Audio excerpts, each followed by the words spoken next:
This all happens before you file a VA disability claim.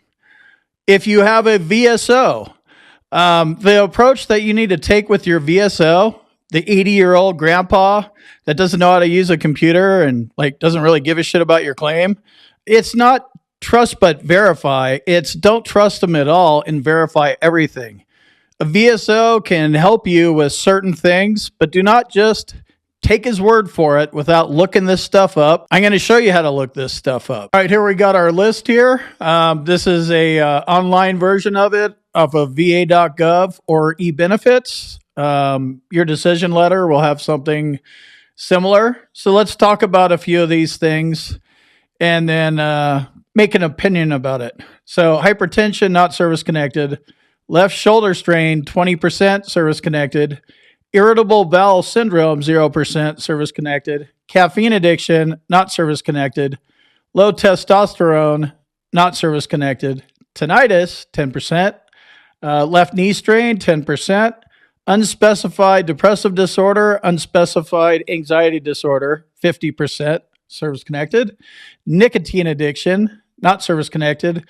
Migraine or migraine variant headaches, 0% service-connected.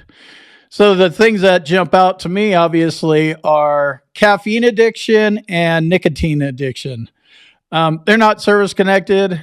They're not even rateable. It's a good idea for you to research these disabilities before you file a claim, because what a waste of a year if you file a claim for a disability that doesn't even exist. They're going to do the same thing they do here. They just say not service-connected.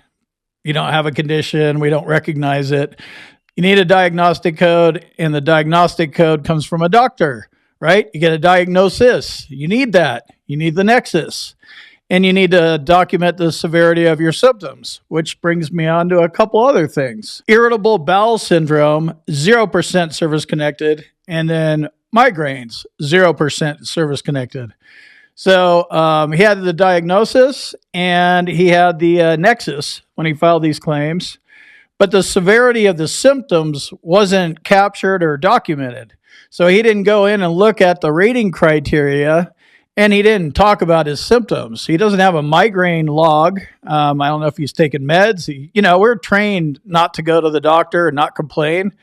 And then this is how it comes and bites us in the ass. So I would be thinking about filing an appeal on this one and providing the severity of symptoms, which is usually the DBQ, and trying to get those increased. Hypertension, not service-connected. That could have been a problem with, direct service connection, secondary service connection, presumptive service connection, how he was trying to get it service connected.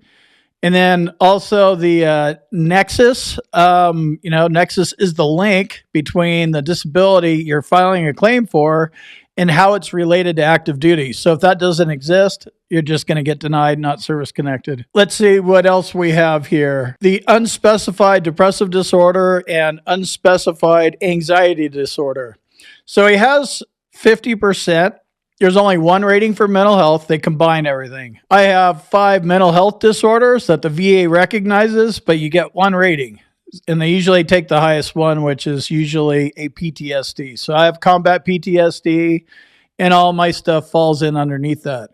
I used to have unspecified depressive disorder and anxiety disorder, and it's like, what is unspecified? That's just a term they use. It doesn't really matter if it's specified, because instead of unspecified depressive disorder, it would be major depressive disorder and have a code.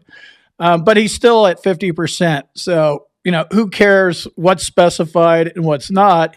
He needs to go into the rating criteria. And if he's really in the 70% category, he needs to research and talk about everything that puts him in that category. Tell him how bad your mental health conditions really affect your work and your social life.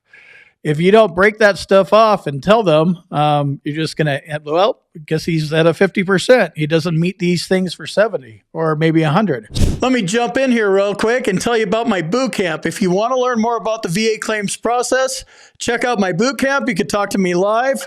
There's a link on the website. And in the description, combatcraig.com. And also, if you need medical evidence like a nexus or documenting your symptoms properly, go to our website, combatcraig.com, and it says medteam/Nexus letters. Click on that link, fill out the form. Boom, you're done.